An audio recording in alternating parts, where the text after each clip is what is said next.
Bonjour à tous. Hop. Alors, on voit que ça se connecte. Hop. Bon, je vais commencer. Donc, bienvenue à vous pour ce premier webinaire organisé à l'occasion de la 5e édition des rencontres santé-travail du réseau Présence. On se retrouve aujourd'hui pour parler de la démarche de prévention et plus précisément pourquoi s'engager dans une démarche de prévention.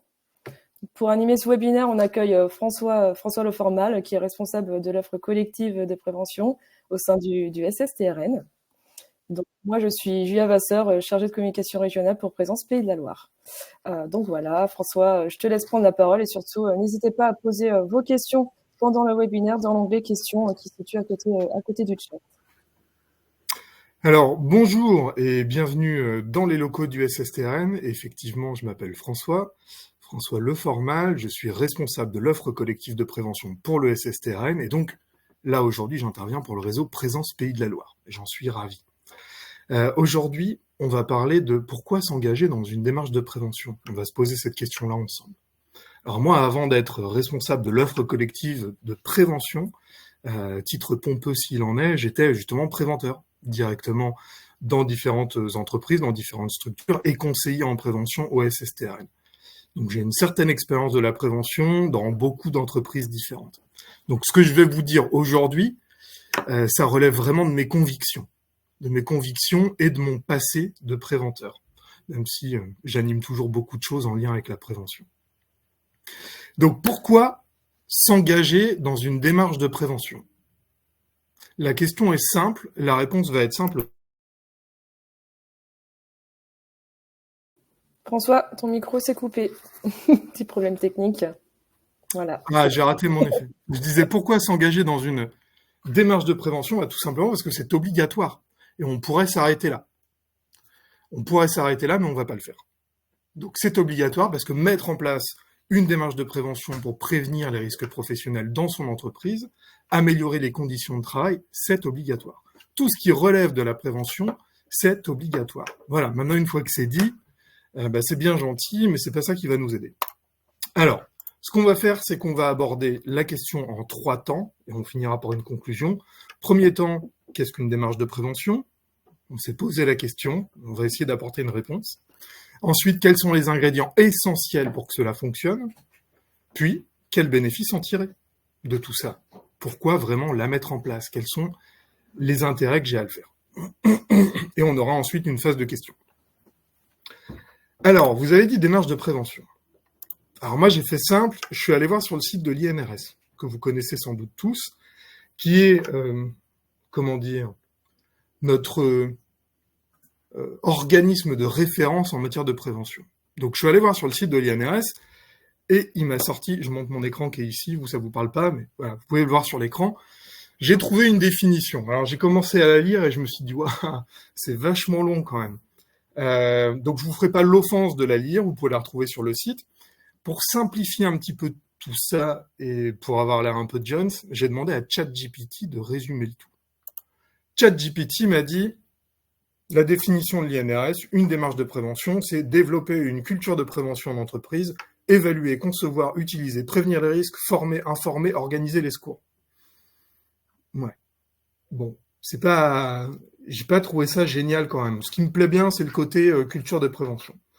Donc je me suis dit, plutôt que de lui demander de synthétiser une définition complexe, je vais lui demander, ChatGPT, pourrais-tu me donner une définition de la démarche de prévention en 20 mots ? Analyser les risques, prendre des mesures préventives, sensibiliser les employés, garantir un environnement de travail sûr et sain. Ouais. Je voulais quelque chose d'un petit peu plus percutant. Donc je lui ai dit cette fois, peux-tu me le faire en 10 mots ? Il m'a dit anticiper, identifier, éviter, assurer la santé au travail. On voit qu'on a perdu quelques infos quand même. Et pour jouer, je lui ai dit donne-la moi en 5 mots. Et là, il me dit sécuriser le travail, prévenir risque. Non. Il a vraiment fait en sorte de rentrer dans les 5 mots, parce qu'il a même pas mis prévenir les risques. Ok. Bon. Moi, j'ai pas trouvé ça génial quand même. Je pense qu'il manque pas mal de choses. Donc, je vous propose, moi, une définition, qui est la mienne, que je trouve intéressante, qui est assez courte, avec énormément d'implications, mais ça, vous pourrez le voir derrière dans d'autres webinaires. Je vous propose Qu'est-ce qu'une démarche de prévention? C'est le fait d'intégrer la prévention des risques dans le fonctionnement de l'entreprise. On est dans du management intégré, de manière à améliorer en continu, car oui, nous sommes dans une démarche d'amélioration continue, des conditions de travail, de la santé et de la sécurité de tous les acteurs. Voilà ma définition. Définition relativement simple, on voit plein d'implications, et au final, je la trouve pas si mal que ça. Donc, j'espère que ça vous parlera. Vous pouvez compléter avec celle de l'INRS, n'allez pas voir ChatGPT, parce que, alors, peut-être que mes prompts n'étaient pas géniaux, mais en tout cas, je pense que celle-là, c'est la plus intéressante. Donc, vous vous souvenez quand même, on va parler aussi culture prévention, c'est ce qui permet justement d'améliorer en continu. La culture prévention permet justement à une démarche de vivre, et donc d'améliorer en continu les conditions de travail, la santé et la sécurité. Ok, voilà pour cette petite définition. Maintenant, on peut se demander, qu'est-ce qu'il faut vraiment mettre en place pour que ça fonctionne, et que ça fonctionne durablement dans l'entreprise, vu que c'est une amélioration continue. Pour moi, première chose, il faut de la méthode. La sécurité, on dit souvent que c'est du bon sens. Oui, mais avec de la méthode. Donc il faut de la méthode. Il va falloir structurer cette démarche. Il va falloir la planifier. Très important. Il va falloir rester toujours factuel. Pourquoi je dis ça? Parce que pour moi, c'est ce qu'il y a de quasiment de plus essentiel. Toujours rester factuel. Vous analysez un accident du travail, le problème, c'est pas le comportement de la personne. C'est ce qui a été à l'origine du comportement de la personne. Toujours rester factuel. Que ce soit dans sa communication, que ce soit dans l'affichage des faits, toujours rester factuel. Justement, en parlant de communication, un des points hyper importants, et ça vous pourrez le voir avec le webinaire de mon collègue Eric, qui est jeudi, je crois. Julia, tu me contrediras si c'est pas ça, mercredi ou jeudi. Jeudi. Et un point essentiel, c'est qu'il faut être convaincu par l'intérêt de la prévention pour être convaincant. Donc il va falloir communiquer sur cette démarche de prévention, communiquer la démarche de prévention de son début à sa fin. Et vu que c'est une démarche d'amélioration continue, il n'y a pas de fin. Donc il va falloir constamment communiquer. Expliquer ce qu'on va faire, expliquer qu'on est en train de le faire, et expliquer pourquoi on l'a fait, comment on l'a fait et quels sont les résultats. Bien communiquer. Toujours de façon factuelle et de façon transparente.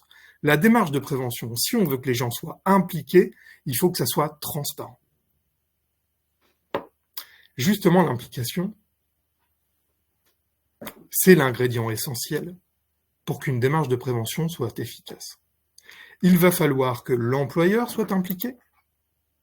Ensuite, il va pouvoir impliquer le management de proximité afin que tous les salariés soient impliqués. C'est hyper important. Comment est-ce qu'on implique? Ça, vous pourrez le voir demain dans le webinaire avec mon collègue Cyril de Vendée. Mais en gros, ce qu'il va falloir faire, c'est déjà que l'employeur soit convaincu de l'intérêt de cette démarche pour justement le dispenser et convaincre les salariés de l'intérêt pour eux et pour l'entreprise, et les deux sont liés, qu'il faut mettre en place et faire vivre cette démarche de prévention. Alors ça va être en leur donnant justement de l'information sur le pourquoi est-ce qu'on le fait, sur pourquoi est-ce qu'on a choisi telle priorité, pourquoi cette année on va axer notre démarche de prévention sur les troubles musculo-squelettiques. Parce que on a vu que c'était la source principale de maladies professionnelles. Pourquoi est-ce qu'on va traiter les risques routiers? Parce que c'est ce qui génère le plus d'accidents. Et qui dit accident, on dit... on en parlera tout à l'heure.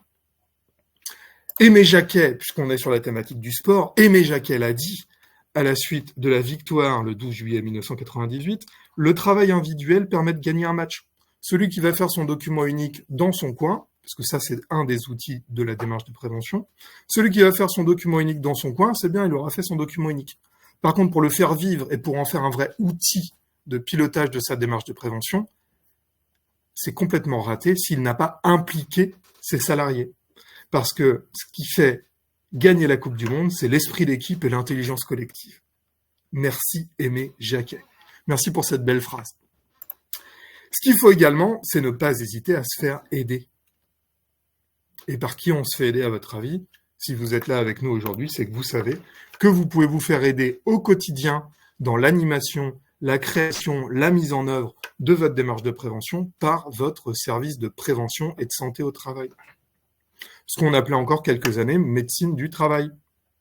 Pour les Nantais, ça va être le SSTRN, la MTPL ou la MEBAT. Pour nos collègues des régions adjacentes, je crois qu'il y a une dernière diapo où on a justement la liste de tous les services de prévention et de santé au travail interentreprise de la région Pays de la Loire. Donc faites-vous aider. On va vous aider à la structurer, à la planifier. On va vous aider potentiellement à la communiquer aussi et on va vous aider à impliquer justement tous les salariés dans cette démarche. Et c'est comme ça que ça fonctionnera. Comme je vous l'ai dit tout à l'heure, pour convaincre de l'intérêt de cette démarche, il faut être convaincu. Donc là, c'est mon rôle aujourd'hui, je vais essayer de vous convaincre de l'intérêt. Quel bénéfice tirer de la mise en place d'une bonne démarche de prévention? Alors, il y en a plein. Il y en a plein. J'ai essayé de les regrouper en 4 catégories. C'est ce qu'on va voir maintenant. Déjà, ce qu'il faut se dire, c'est que vu qu'on a mis en place une démarche de prévention complète et intégrée à tous les processus de l'entreprise, eh ben, ça va faciliter un petit peu la chose. Ce que vous allez faire, c'est que vous allez établir votre document unique et votre plan d'action. Ça, c'est génial. Vous allez faire la déclaration via les RH de l'exposition de vos salariés sur le compte prévention de la pénibilité. Vous allez gérer avec vos collègues des services généraux, vos collègues de la logistique, vos collègues des achats, etc., tous les plans de prévention, les protocoles de chargement, déchargement, la sécurité incendie, etc. Tout ça, ça va vous permettre de répondre à votre obligation de moyens. Vous, employeur, vous avez 2 grandes obligations. Une obligation de résultat en matière de prévention, c'est-à-dire que vous devez faire tout ce qui est dans votre pouvoir pour qu'il n'y ait pas d'accident, pas de maladie professionnelle et que les gens travaillent dans de bonnes conditions. Tout ce qui est dans votre pouvoir, c'est pour ça que tout à l'heure je disais, en fait, mettre en place une bonne démarche de prévention, c'est obligatoire. Parce que vous devez répondre à cette obligation-là. Et vous avez, pour atteindre cette obligation de résultat, des obligations de moyens, qui sont la mise en place du DU, la déclaration au compte de prévention de la pénibilité et tous les à côté, plan de prévention, sécurité incendie, protocole de chargement, etc. Donc, en mettant en place une bonne démarche de prévention intégrée, en incluant tous les process de l'entreprise, vous allez répondre à votre obligation de moyens. Ça, c'est quand même génial. Parce que derrière, ça veut dire que potentiellement, la faute inexcusable de l'employeur sera moins facilement mise en avant pour le juge, s'il y a un accident. Vu que c'est une démarche de prévention qui s'améliore en continu, vous allez pouvoir avancer pas à pas, à votre rythme. Et ça, c'est hyper important aussi. On ne vous demande pas, quand vous mettez en place une démarche de prévention, de commencer à 0 et d'atteindre le 100% l'année d'après. Vous allez pouvoir vous organiser, planifier justement les différentes actions en avançant à votre rythme, en fonction de votre budget, en fonction de vos ressources. Vous n'avez pas de salariés désignés compétents en matière de prévention aujourd'hui, et peut-être que l'année prochaine, l'idée c'est d'en avoir un. Vous voyez, vous avancez au fur et à mesure. Vous mettez en place les choses au fur et à mesure, vous construisez cette démarche de manière à ce que derrière, ça soit une augmentation exponentielle de l'efficacité. Cette démarche de prévention, elle va vous permettre d'avoir moins d'accidents du travail. C'est quand même l'objectif. Moins de maladies professionnelles. C'est quand même l'objectif. Ça veut dire que vous allez tendre vers votre fameuse obligation de résultat, qui est d'assurer l'intégrité physique et mentale des salariés, et de faire tout ce que vous pouvez faire pour ça. Donc ça veut dire que vous tendez à répondre à votre obligation de résultat, vous répondez à vos obligations de moyens, vous mettez en place quelque chose qui colle à l'organisation de votre entreprise, qui colle à votre budget, qui colle à vos ressources. Donc vous êtes tranquille, vous assurez la sécurité juridique de votre entreprise. Ça, c'est le premier des bénéfices. Mettre en place une démarche de prévention permet d'assurer la sécurité juridique de son entreprise, de sa structure. Premier point. Et pas des moindres, si je peux me permettre. Deuxième point. Lorsqu'on met en place une bonne démarche de prévention, je ne vais pas dire qu'on est le seul, mais en tout cas, il y a peu d'entreprises qui le font. Donc potentiellement, on va être mis en valeur par les partenaires, par la branche professionnelle. Typiquement, nous, on prend en exemple sur notre chaîne YouTube, le SSTRN, je vous invite à aller la voir, on prend en exemple justement des entreprises qui mettent en place des démarches de prévention, des éléments de prévention. Là, par exemple, cet exemple-là, c'est une entreprise que l'on suit, l'Atelier du Siège, qui avait mis en place toute une démarche d'évaluation et de prévention du risque chimique. Et ben la dame, on l'a interrogée, elle témoigne, et ben, ça fait quand même un petit peu de pub gratuite pour son entreprise. Donc vous voyez, on est mis en exemple par les partenaires, également potentiellement par la branche professionnelle. Quand une entreprise communique sur cette démarche, quand une entreprise est prise en exemple, forcément, ça peut rendre ses salariés fiers. Donc ça va contribuer à quoi? À la fameuse fidélisation. Je ne dis pas que c'est ça qui règle le problème de l'emploi, mais en tout cas, ça contribue sur cette problématique-là. Autre point hyper important, qu'on développera après, c'est que ça peut ouvrir à d'autres marchés. Concrètement, maintenant, dans les appels d'offres, il y a très souvent un point sur la prévention des risques professionnels. Est-ce que l'entreprise qui répond a une démarche de prévention? Est-ce qu'elle a un label RSE? Est-ce qu'elle a un label QVCT? Les labels comme ça, RSE, QVCT, concrètement, la base, c'est la mise en place d'une démarche de prévention. Un des points premiers pour mettre en place une démarche QVCT, c'est qu'il y a un document unique d'évaluation des risques professionnels, qu'il y a de la communication sur la prévention, que les risques psychosociaux soient évalués. Ça correspond à une démarche de prévention. Donc ça peut ouvrir à d'autres marchés, des marchés publics, mais également d'autres entreprises labellisées, RSE. Concrètement, mettre en place une démarche de prévention va contribuer à rendre attractive votre entreprise, votre structure. Deuxième argument en faveur de la mise en place d'une démarche. Troisième argument, vu qu'on met en place une démarche de prévention intégrée dans tous les process de l'entreprise et qu'un de nos objectifs, c'est d'impliquer les salariés dans cette démarche, on va intégrer au fur et à mesure tous les salariés dans le processus de décision relatif à cette démarche. On va les impliquer dans la définition des problèmes. Qui connaît mieux les risques de son poste que la personne qui tient le poste? La personne. On va les consulter et les intégrer dans les décisions des solutions, dans la définition des décisions, la définition des solutions, et on va les intégrer aussi dans la mise en œuvre des solutions. Ça veut dire potentiellement leur confier la mise en œuvre des solutions. Concrètement, on va avoir des salariés qui seront intégrés dans le processus de décision concernant la prévention des risques professionnels. Ce qu'on va également faire, et ça j'en ai parlé tout à l'heure, c'est être particulièrement transparent sur les priorités et les orientations. Tout le monde estime que ces problèmes sont prioritaires par rapport aux autres. Et tout le monde a raison. En revanche, un employeur, son boulot, c'est de prendre des décisions. Toute décision est entendable tant qu'elle est argumentée. Vous ne prenez pas les définitions au pif, sinon votre entreprise aurait coulé depuis très longtemps. Vos décisions, vous les prenez en fonction d'indicateurs, en fonction du nombre d'accidents, en fonction du nombre de maladies professionnelles, en fonction du turnover sur certains postes. Tout ça, il faut être transparent sur ces éléments.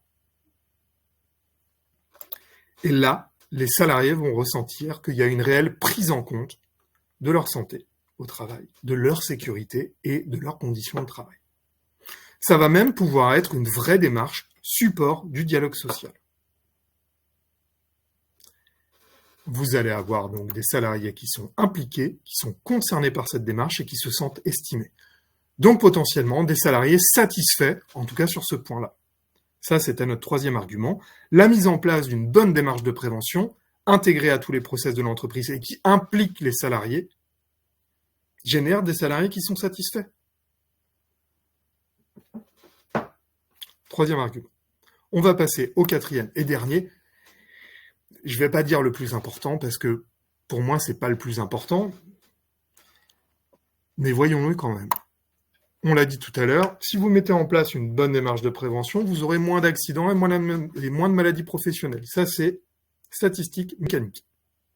Ça veut dire que potentiellement, vos cotisations AT-MP, elles vont baisser.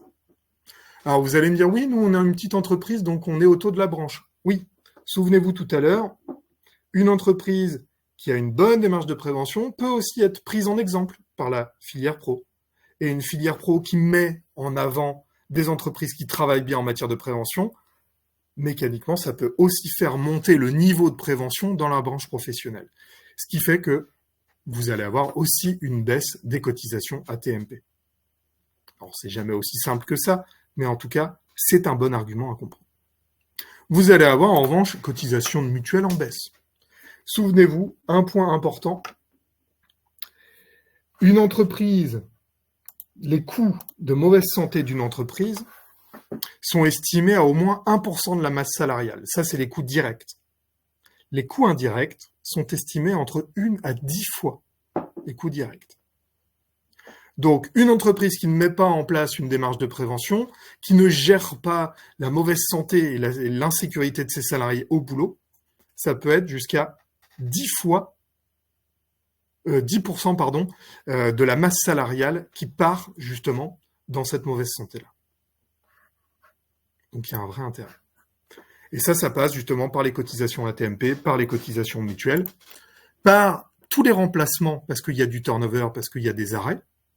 Donc, s'il y a moins de turnover, moins d'arrêts, on va avoir un maintien de l'activité, un maintien de la production.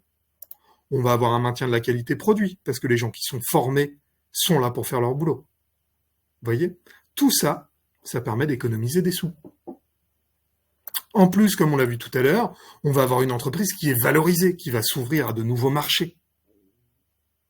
De toute façon, sur cette problématique-là, toutes les études convergent, que ce soit des études françaises du bâtiment comme l'OPP-BTP ou des études internationales comme l'Association internationale de sécurité sociale. Pour 1 euro investi en prévention, on a au moins 2,20 euros de gains financiers sur la première année. Pour 1 euro investi, 2,20 euros de gains financiers. Et pour les entreprises qui partaient vraiment de zéro, ça allait jusqu'à 13 euros de gains financiers. Toutes les études convergent. Concrètement, mettre en place une bonne démarche de prévention, ça permet d'augmenter les revenus de l'entreprise. Il y a un gain financier non négligeable. Ça, c'était le 4e argument. Sécurité juridique. Entreprise attractive. Salariés satisfaits. Revenus augmentés. J'espère vous avoir convaincu. Et c'est des arguments que vous pouvez aussi utiliser pour convaincre vos employeurs si vous n'êtes pas employeur. En conclusion, pourquoi s'engager dans une démarche de prévention ? Pas seulement parce que c'est obligatoire, mais parce qu'il y a une multitude de bénéfices. Ça permet d'assurer la sécurité juridique de l'entreprise, et une sécurité juridique de l'entreprise qui est assurée, ça veut dire que l'entreprise ne peut pas couler à cause de ça. Donc ça permet aussi de sauver des emplois. Une entreprise qui est attractive, qui va s'ouvrir à d'autres marchés, qui va fidéliser ses salariés, des salariés qui sont satisfaits de travailler dans l'entreprise parce qu'on s'occupe bien d'eux. Et tout ça, ça permet d'augmenter les revenus de l'entreprise. L'ingrédient essentiel pour que ça fonctionne, c'est l'implication de tous les acteurs. L'employeur est impliqué, il est convaincu, ça lui permet de convaincre le management de proximité, ce qui permet de convaincre tous les salariés de l'intérêt de rentrer et de faire vivre cette démarche de prévention. Dernier point, n'hésitez pas à vous faire accompagner par votre service de prévention et de santé au travail à l'entreprise, votre médecine du travail. On est là tous les jours pour vous aider. Vous pouvez assister justement à un autre webinaire animé par le docteur Françoise Ducrot, qui normalement est vendredi, justement sur quelle offre votre service de prévention et de santé au travail met à votre disposition pour vous accompagner. Alors, c'est mercredi, mais oui, voilà. Mercredi. Exactement. Pardon, c'est pas vendredi. Donc mercredi, vous pouvez assister à ce webinaire. Moi, j'en ai fini sur mon exposé. J'espère vous aura convaincu. Maintenant, je vais pouvoir répondre aux questions, si vous voulez, si vous en avez. Merci François. Y en a-t-il ? Alors, il n'y en a pas eu pour l'instant. Donc, n'hésitez pas à poser de nouvelles questions. Ça me permet de boire un petit coup. ou alors à nous faire de retour dans le chat aussi.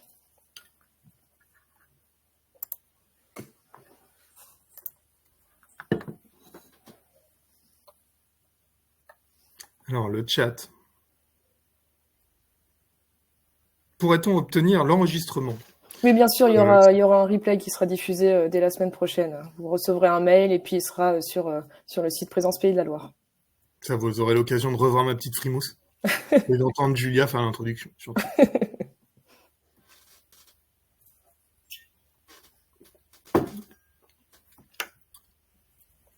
Écoutez, on a encore au moins 3 minutes, donc n'hésitez pas à poser vos questions. Hein. On est là pour y répondre. Merci Mathieu. Merci à vous. Un petit point, je fais un petit peu de pub. L'année dernière, nous avons élaboré justement, mais Eric, ouais, effectivement. Difficile de convaincre la direction. C'est pour ça que je vous amenais les différents arguments pour convaincre une direction.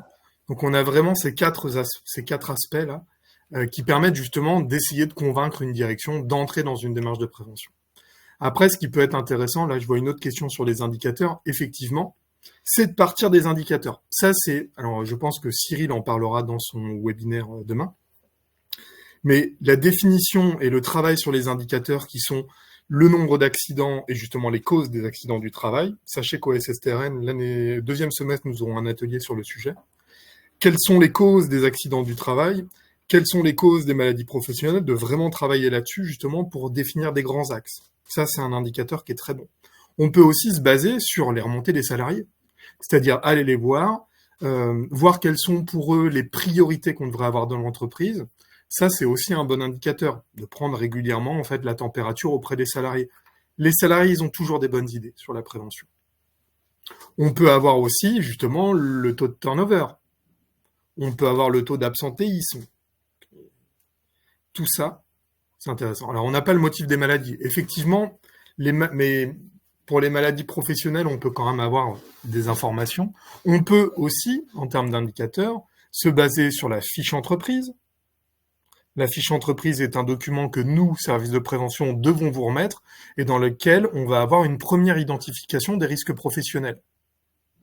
Et surtout, en général, des conclusions, c'est-à-dire des priorités d'action. Vous voyez, on peut aussi se baser là-dessus. Ah, comment bien impliquer le management de proximité? Ben là, il va falloir justement, j'aime pas le mot rabâcher, mais en tout cas leur montrer très clairement qu'il y a un intérêt à rentrer dans cette démarche. C'est-à-dire que concrètement, on va leur expliquer que s'ils ont des difficultés, c'est partir de leurs difficultés pour justement leur apporter les arguments. Tout ça, ça va se travailler. Il n'y a pas de bonne réponse parce que ça dépend vraiment de la structuration de l'entreprise et des sensibilités de chacun. Donc il va falloir essayer de voir, pour convaincre le management de proximité, essayer de voir justement quelles sont leurs sensibilités, quelles sont leurs difficultés justement dans leur équipe. Parce que la démarche de prévention est là aussi pour faire en sorte qu'il y ait moins de difficultés dans les équipes. Donc il n'y a pas de réponse toute faite là-dessus. Ça va être justement pour les impliquer de leur demander qu'est-ce qui pourrait être amélioré, qu'est-ce qui pourrait leur faciliter la vie, à eux et à leur équipe. C'est toujours pareil, pour impliquer quelqu'un, il faut l'intégrer dans la recherche, dans la définition des problèmes, dans la recherche de solutions et dans la mise en œuvre de ces solutions.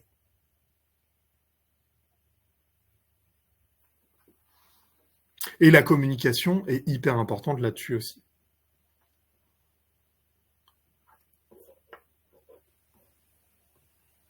Alors, pas d'autres questions?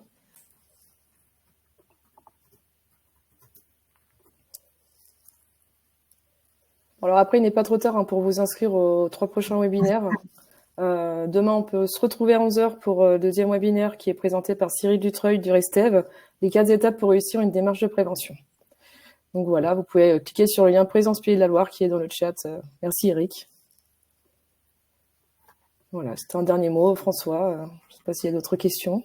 Je remercie tous les participants pour leur présence et pour leurs questions. Et j'espère que Cyril commencera comme ça demain. J'aurais dû lui demander. Mais surtout, une des premières étapes, c'est de contacter votre service de prévention et de santé au travail. On est là, vous cotisez pour qu'on vous accompagne. Profitez de ce pourquoi vous cotisez. On est là pour vous. On a du temps pour répondre à vos questions.